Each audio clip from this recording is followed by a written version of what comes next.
আজ সোমবার 13ই জ্যৈষ্ঠ 2024 সালের 27শে মে, মকর রাশি, মকর লগ্ন, ক্যাপ্রিকন সাইনের জাতক জাতিকাদের আজকের দিনটি কিন্তু মধ্যম প্রকৃতির অতিবাহিত হতে চলেছে।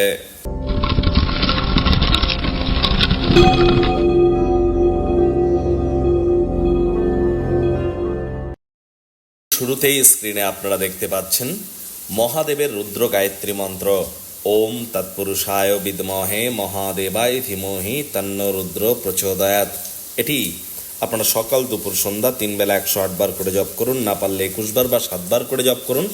আর্থিক, সামাজিক, মানসিক এবং ব্যক্তিত্বের তরফ থেকে আপনারা নিজেদেরকে সমৃদ্ধশালী অনুভব করবেন। আজ চন্দ্রদেবের নাম জপ ধ্যান আরাধনাও কিন্তু আপনারা করতে পারেন।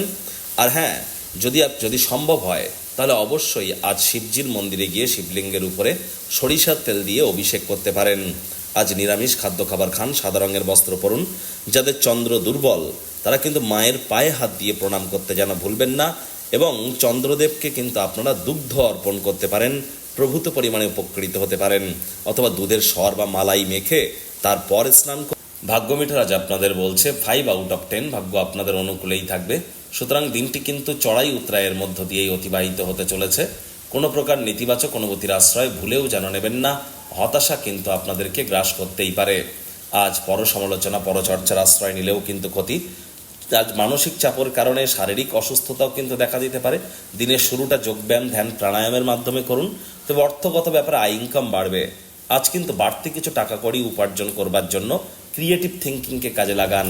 মনে ক্রিয়া করা নতুন টাকা পয়সা রোজগারের ধান্দাগুলির সুযোগ নিন। চাকরিজীবী যারা আছেন তাদের অফিসের পরিবেশ এক প্রকার বেশ। বস কলিগদের সাথে ভাব ভালোবাসা বাড়বে, কর্মে গতি অনুভব করবেন। নিজের মেধা, দক্ষতা, ট্যালেন্টের দৌলতে প্রশংসার পাত্রপাত্রীও আপনারা হতেই পারেন। রাজনীতিবিদ যারা আছেন জনসংযোগ বৃদ্ধি করুন। সমাজসেবা, দান ধ্যান, ধর্মীয় ক্রিয়াকলাপে অগ্রণী ভূমিকা নিন। সমাজে আপনাদেরও পপুলারিটি বাড়বে। শিক্ষার্থী বিদ্যার্থীদের পড়াশোনায় মনোযোগ আরও বৃদ্ধি করতে হবে।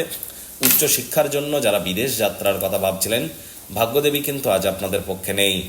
আজ আপনাদের সন্তান সন্ততি থেকে থাকলে তাদের দিকে কঠোর সজাগ দৃষ্টি বজায় রাখুন। অসৎ সঙ্গে কিন্তু চলেই যেতে পারে।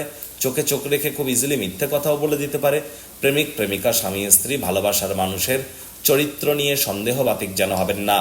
তৃতীয় কোনো ব্যক্তিকে আপনাদের সম্পর্কের মধ্যে প্রবেশ করতে দিলে সম্পর্কের দুর্বলতা কিন্তু আরও বেড়ে যেতে পারে। শত্রুপক্ষ, বিরোধী পক্ষ আজ কিন্তু খুব একটি শক্তিশালী থাকছে না। তবে হ্যাঁ, কারোর সাথে অহেতুক তর্ক বিতর্ক করলে শান্ত মেজাজ আপনি কিন্তু হারাতে পারেন। হুটহাট করে রেগে যেতে পারেন। রাগ কিন্তু স্বল্প পাগলামির একটি রূপান্তর মাত্র। তাই কথাবার্তা বলবার আগে খুব ভাবনা চিন্তা করে বলুন। পরিবারে বাচ্চা কাচ্চা থেকে থাকলে ফাঁকা সময় তাদের সাথে গল্প গুজব করে কাটান, কোয়ালিটি টাইম পাস করুন, মানসিক শান্তি পাবেন। স্বামী স্ত্রী, ভালোবাসার মানুষের চরিত্র নিয়ে সন্দেহ বাতিক হলেই কিন্তু মারাত্মক ক্ষতি। পরিবারের প্রয়োজনীয়তাকে অগ্রাধিকার দিন।